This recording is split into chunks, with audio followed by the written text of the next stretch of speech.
Eu não duvido de forma nenhuma que cada um dos irmãos que aqui estão, eles estão desejosos e ansiosos por ouvir uma palavra do Senhor. Porém, existem algumas coisas que nós precisamos colocar em pauta aqui esta noite. A nossa salvação. O que significa a salvação? A salvação é um dom imerecido da parte de Deus. Se formos olhar para as nossas vidas, nós temos aqui pessoas de todas as categorias, com exceção dos jovens, dos pais dos filhos, pessoas que um dia estavam vagueantes lá fora, andando por esse mundo de horror, como diz o hino cantado, andando por esse mundo de tribulação, de angústia. Existem pessoas que aqui estão, que se formos olhar para a sociedade atual, não valia R$1. Mas que hoje estão com seus nomes escritos no livro da vida.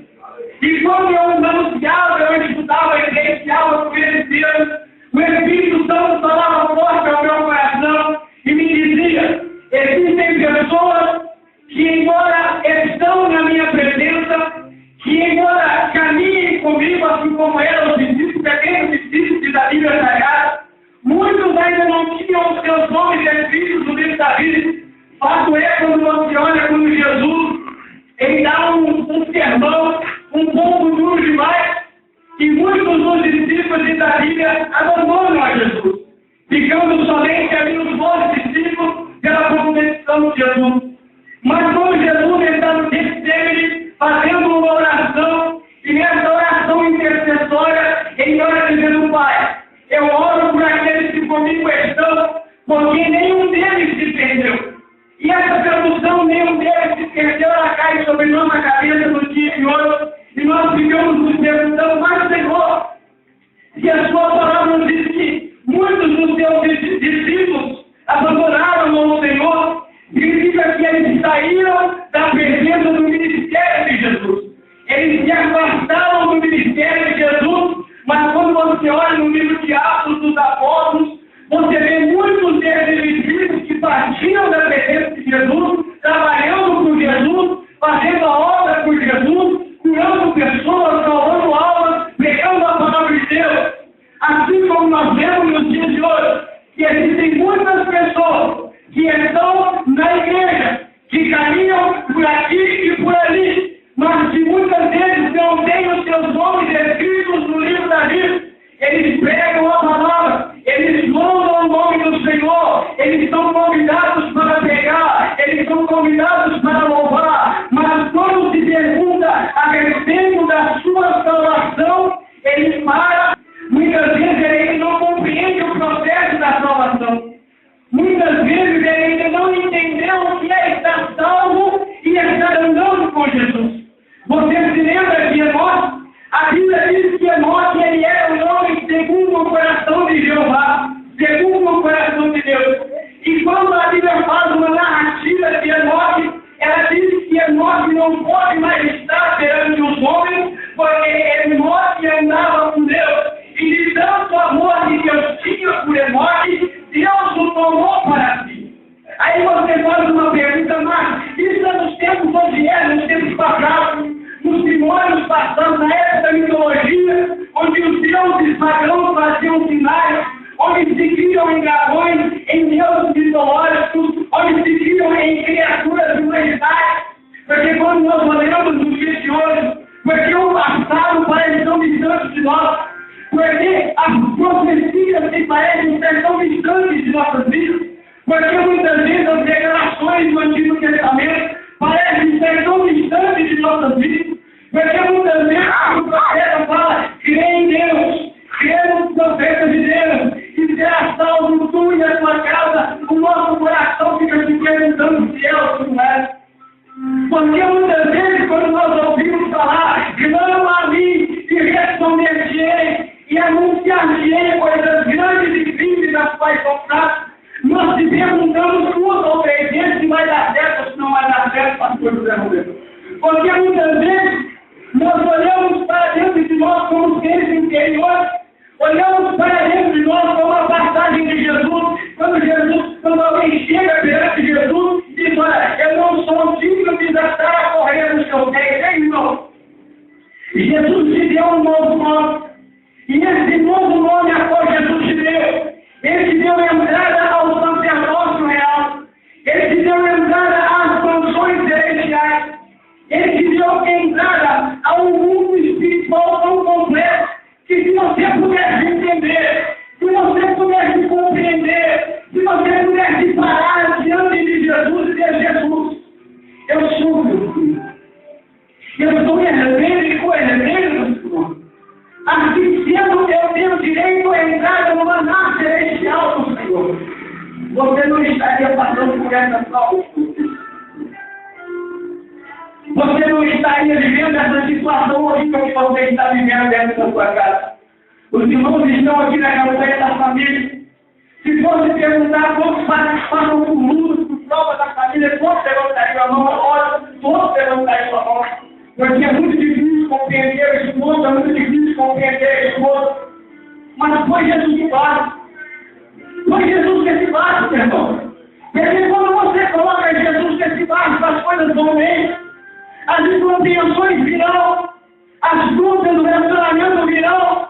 As discussões do relacionamento virão. Mas, porém, quando Jesus está no barco, existe o diálogo. E quando existe o diálogo, existe a compreensão. E onde existe a compreensão, existe o amor. E onde existe o amor, existe a salvação. Uma coisa anda aparelhada com a outra. Mas eu te pergunto para você nesta noite: aonde está Jesus na tua vida? Aonde está o Senhor Jesus colocado sobre a sua vida? Nesse degrau de destaque, onde há de se colocar um troféu sobre as mãos, o que você tem colocado em primeiro lugar? Será que você tem colocado o seu trabalho em primeiro lugar?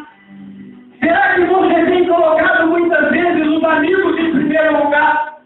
Será que você tem colocado muitas vezes em primeiro lugar o seu dinheiro, que te dá poder aqui na terra, que te dá sustentabilidade aqui na terra, que te dá um poder aquisitivo aqui na terra, que te dá uma vida financeira segura aqui na terra, mas não te dá garantia nenhuma lá no céu? Será que você tem colocado a sua confiança sobre o Deus de Mamon, ou seja, o Deus do dinheiro? Será que você tem colocado a sua confiança nos atributos que você tem? A sua beleza, a sua estrutura física? Talvez hoje você tenha um corpinho lindo, um corpinho sarado, né? Mas e amanhã? E no dia de amanhã? Como vai estar o seu corpo? Como vai estar você diante dos homens? Você que atribuiu tanta beleza ao seu corpo, que passava horas e horas e horas na frente do espelho, arrumando o cabelo, arrumando a gravata, talvez, arrumando ali os cílios, talvez, passando não sei o nome velho embaixo da boca, tá mal o vídeo, né?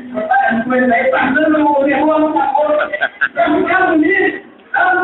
E no dia de amanhã, eu me lembro da passagem de Salomão, quando ele escreveu as Eclesiastes, dizendo que quando os guardas estiverem já esmurecidos, os nossos ouvidos começarem a perder o sonido, a nossa boca, os nossos dentes começarem a cair, e quando a geada começar a vir sobre a nossa cabeça, com os cabelos brancos, como você vai estar?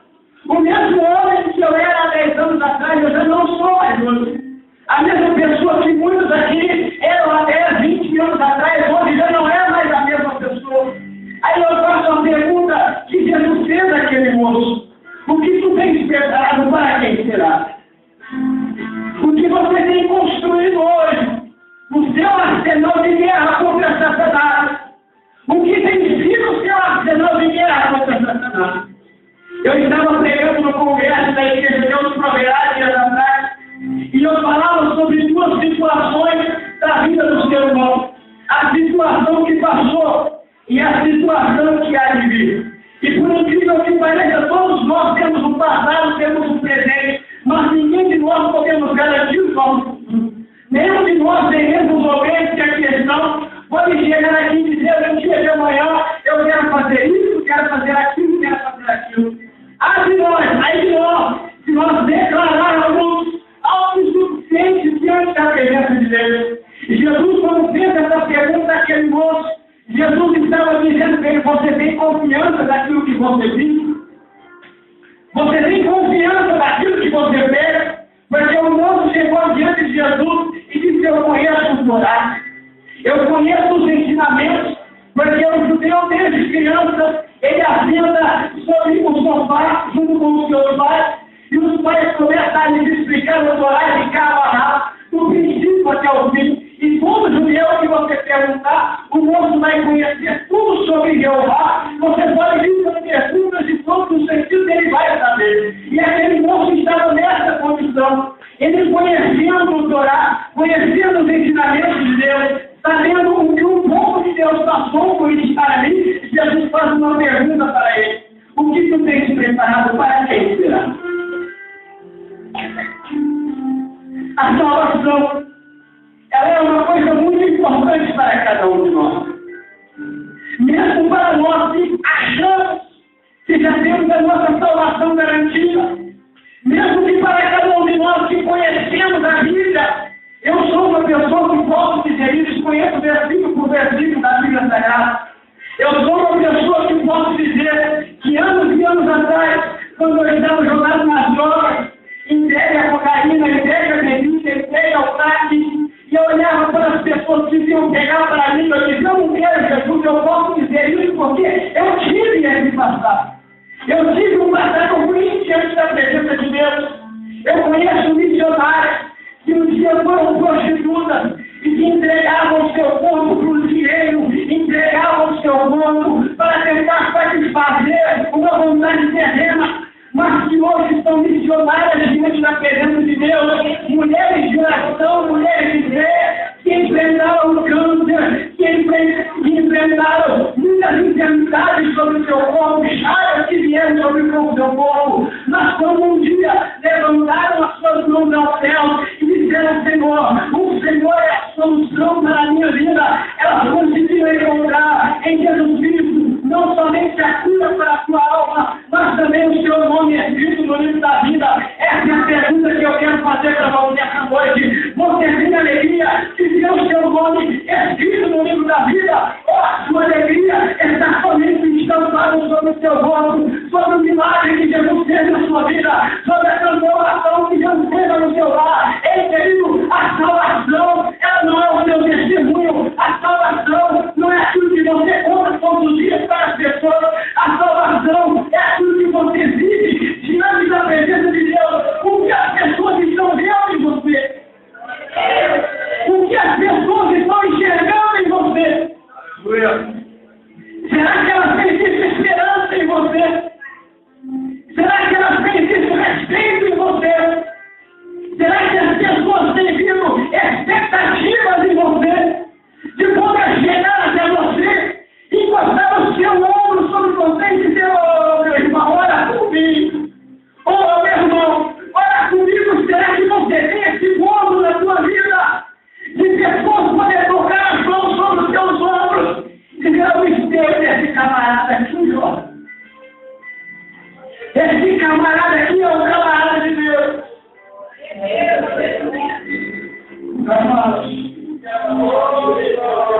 Aleluia.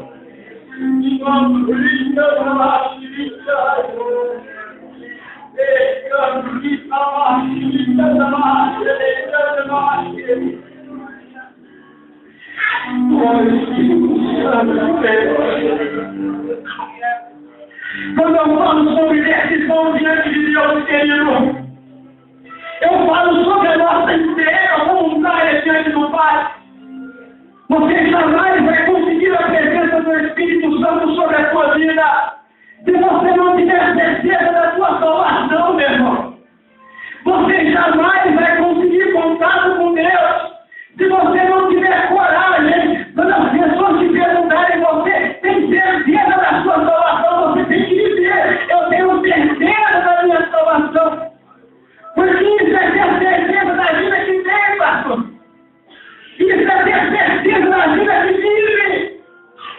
Porque muitos crentes perambulam por aí e não têm alegria. É porque não têm certeza da sua salvação, porque não vivem. Vivem uma vida alienada.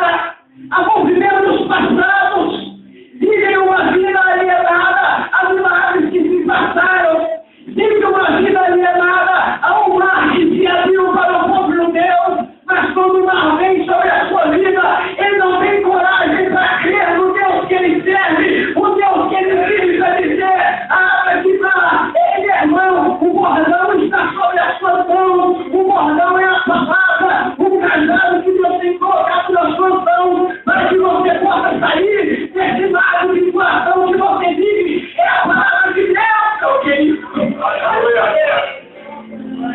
Todos nós somos crentes em potencial. Todos nós temos a palavra viva que habita dentro de nós.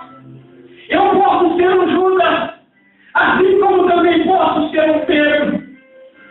Eu posso ser um Estevão, assim também como posso ser um Simão. Aquele que veio a Jesus por causa do dinheiro, que fazia milagres e prodígios, mágicas, mas quando recebeu o Espírito Santo, Simão chega grande e Pedro, olha, eu quero comprar esse dom. Você não pode comprar, meu querido, porque isso é dom de Deus. Isso é coisa que vem do céu, meu santo. Isso é coisa que vem da glória. Aleluia. O Espírito Santo não habita em tempo sujo. O Espírito Santo não habita, meu Deus. Olha, eu fico triste, eu fico aborrecido quando o pregador vem aqui. O pregador muitas vezes vem, a igreja está morta, a igreja está calada, a igreja está aborrecida. Ei, meu irmão, o pregador não sabe o que você vive, o pregador não sabe o que você passa, o pregador não ora com você, o pregador não jejua com você, o pregador não está sofrendo com você, mas quando Jesus levanta um profeta para falar sobre a sua vida, meu irmão, agradece a Deus, exalta o nome do Senhor Jesus Cristo, porque é Jesus que está falando da sua vida. Glória a Deus. Talvez Judas não estivesse no caminho que ele escolheu, porque se você olhar na história, Judas vem perante Jesus, porque queria status, porque queria fama, porque queria se aparecer. Judas, em um momento da sua vida, ele quer sempre no seu coração o desejo de ser abençoado por Jesus. Ele quer sempre no seu coração o desejo de estar com Jesus. Mas a maioria dos problemas que Judas tinha era a falta de concepção daquilo que ele era. Era por falta de entendimento daquilo que ele era. Eu imagino muitas vezes Jesus passando a mão sobre a cabeça de Judas e dizendo: Judas, você vai conseguir. Judas, você vai conseguir. Judas, vem comigo que você vai conseguir. Mas Judas não queria. Segundo a história, Judas ele se achava tão sábio para ele que ele subjugava a autoridade de Jesus. Ele subjugava Jesus porque ele era um homem de conhecimento, ele era um homem de aquisições, ele era um homem de posses. Judas, os discípulos respeitavam a Judas. Quando Judas falava, os discípulos diziam: está certo, Judas, você é o cara. Você pode, Judas, está certo. Mas ali tinha um discípulo chamado Pedro. E esse discípulo chamado Pedro não chegava nem aos pés de Judas. Esse discípulo chamado Pedro, o mesmo que disse: eu não sou digno da terra sandália dos seus pés. O mesmo discípulo que chegou perto de um e disse: eu não conheço a Jesus. O mesmo discípulo que muitas vezes cortou a orelha do soldado e disse: eu vou manter Jesus porque Jesus é cata. E ele deixou a espada sobre a orelha de Malco. Mas, meu irmão, se você olhar o contraste entre Judas e Pedro, você vai ter um enorme discípulo. Judas teve tudo para receber o perdão de Deus. Mas de vergonha, de se humilhar perante Jesus, ele preferiu a morte. Ele teve toda a oportunidade para chegar diante de Jesus e dizer: Jesus, me perdoa. Antes ele chega diante de Jesus e diz: Jesus, cumpra-se em ti os propósitos que eu criei para ti. Porque Judas vai ser arquitetado no ano, ele diz: eu entrego a Jesus, e Jesus usa o seu poder para desaparecer da presença dos soldados. Assim eu vivo com o dinheiro, e Jesus vai aprender a me respeitar. Jesus vai entender que não sou Judas e não pode mexer comigo, porque quem mexe comigo não fica barato. Procura ler a Bíblia, meu irmão. Vai procurar na Escritura para que você possa entender.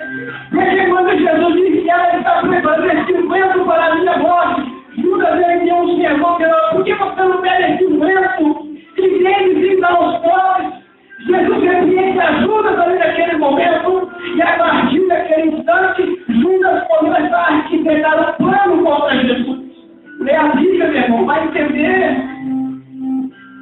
Você pode, meu irmão, compreender o que está acontecendo aqui nessa noite? Todos nós podemos ter ajuda nessa necessidade. Mas todos nós podemos ter medo nessa necessidade. Você tem fé para pedir perdão? Quantos de nós com medo não temos saído para Jesus? Quantos de nós com medo da promiscuidade não temos saído para Jesus? Quantos de nós com medo da idolatria não temos saído para Jesus? Quantos de nós com medo da imundícia do nosso coração não temos saído para Jesus? Quantos de nós com medo de nossas mentiras não temos traído a Jesus? Quantos de nós com medo de nossa iniquidade não temos traído a Jesus? Mas Pedro não. Pedro quebrantou o seu coração. Ele se quebrantou no desafio que sempre encostava sobre os muros. E ele chorava amargamente. Ele chorava porque havia pedido aquilo que Jesus havia dito. Vezes tu me negarás, Pedro. E Pedro disse, não. Eu já negar o Senhor. Chamou a Jesus de mentiroso, meu irmão.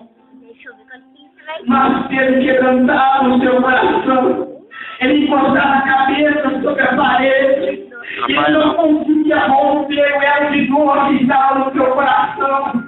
O planejar de dor que estava no seu interior. Mas Pedro decidiu que precisava ter perdão para o Senhor. Eu gostaria de terminar aqui esta noite contando uma história que eu ouvi contada pelo pastor Samuel Cássio. Um certo dia, algumas pessoas compram diversas passagens em um voo. E nesse voo, existem várias pessoas de diversas categorias, idades, faixas etárias. Então, a comunidade de forma ela entrega alguns paraquedas para as pessoas. Ela não conta por que ela estava entregando aqueles paraquedas daquelas pessoas, mas ela entrega os paraquedas daquelas pessoas. Então, ela segura o paraquedas, fica o paraquedas, porque o paraquedas para sua segurança é para te dar conforto esse paraquedas. E as pessoas despojando desse paraquedas, existia um grupo de moços atrás, e esses moços ensinaram aqueles paraquedas. Então eles começaram a zombar naqueles rumos que eles estavam com os paraquedas. Ei, seu moço! A gente está seguro aqui, seu. Você vai ser doido, rapaz! O que você está fazendo com esse paraquedas aí? Deixa de ser bobo, rapaz! Então, em algum instante, eles se apresentam perante aqueles moços, os irmãos de Pedro, e a polícia de bordo, ela vem com um café, e ela vem andando e derruba um café sobre o colo daquele moço. E aquele moço, os irmãos de Pedro, aquele moço, ele fica irritado. E ele fica irritado. E sobe de paraquedas. Ela disse que esse paraquedas era para meu conforto. E ele retirou aquele paraquedas e jogou longe. E não era o dia daquela comissária de porta. Ela andando mais adiante, ela derruba água sobre outra pessoa. Só que essa outra pessoa é crente. E ele disse, você não vai ficar irritado? Não. Eu vou ficar irritado, não. Ei, eu vou perder o meu paraquedas por causa de derrubou café sobre água sobre mim? Eu não posso perder o meu paraquedas porque você derrubou água sobre mim, derrubou café sobre mim. Paraquedas. Salvação. Você vai perder a sua salvação. Você vai retirar a sua salvação do público. Porque derrubaram o café sobre você. Você vai perder a sua salvação porque falaram contra o meu ministério. Você vai jogar o seu paraquedas fora, meu irmão, porque falaram que você não anda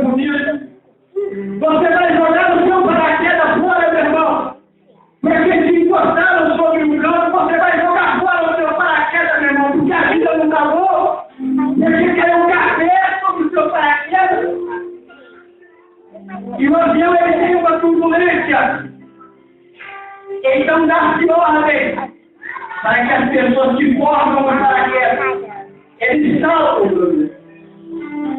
E por incrível que pareça, apenas os humildes que tiveram a paciência estavam cortados do seu paraquedas.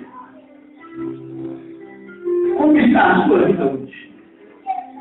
Talvez você está um filho próximo. Eu já estou terminando. Talvez você um dia esteja na presença do Senhor. Porém, derrubaram o café sobre você. E você cortado daquele paraquedas, naquele momento você não estava preparado. E você enfurecido, você tirou o paraquedas e você jogou o paraquedas longe. Jesus Cristo hoje está te apresentando um paraquedas no vivo. Aleluia. Para que você possa colocar. Glória a Deus. Jesus Cristo hoje está providenciando um paraquedas novinho para que você possa voltar a ter segurança.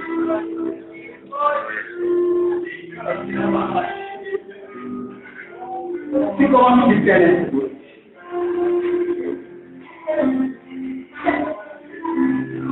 Quando aqui essa noite que a sua vida está uma vida de ruína, está uma vida de problemas, de angústia, e que sente que está sem esse paraquedas, o paraquedas da salvação, e que sente que está caindo. Sabe quando você tem aquele sonho horrível, não sei se também aqui já teve, que você sonha que você está caindo sobre um abismo, e aquele abismo não tem fim, você só cai. Você não acorda e você não morre, você fica caindo. Eu já tive várias vezes sonhos. Quando não era do Senhor Jesus Cristo, eu sonhava várias e várias vezes esse sonho. E só fui entender o que estava acontecendo comigo. Toda a aceitação do Senhor Jesus Cristo. Quando o homem de Deus chegou diante de mim e disse: você sabe o que eram aqueles pesadelos que você tinha? Era Satanás tentando tirar a sua vida. E eu pude. Talvez você está dessa forma, você está caindo em um poço secundário, não tem como, você cai. Mas Jesus está te oferecendo um paraquedas essa noite. Você que tem coragem de levantar as suas mãos e vir aqui na frente e vem cá, meu querido. E nós vamos orar por você. E você vai colocar esse paraquedas, o paraquedas da salvação essa noite. Salvação é vida com Deus, irmão. O que tu tem preparado aí, meu querido, para quem vai ser? Eu estou passando por essa fase lá da minha família. Enquanto eu vinha para a igreja, eu fiquei meditando, pensando. Hoje nós estamos vivos. Amanhã podemos estar com o Senhor. Você se lembra do rico e do Lázaro? Né? Qual a sua decisão esta noite? Você quer a salvação? Você aceita a salvação? Você aceita Jesus na sua vida esta noite? Você quer essa mudança sobre a sua vida esta noite? Jesus está te chamando. Talvez essa possa ser a última oportunidade sobre a sua vida. Satanás possa estar aqui tentando um plano contra a sua vida. Mas esta noite Jesus está te fazendo um convite, irmão, para que você possa ouvir, para que você possa colocar esse paraquedas. Eu não vou mais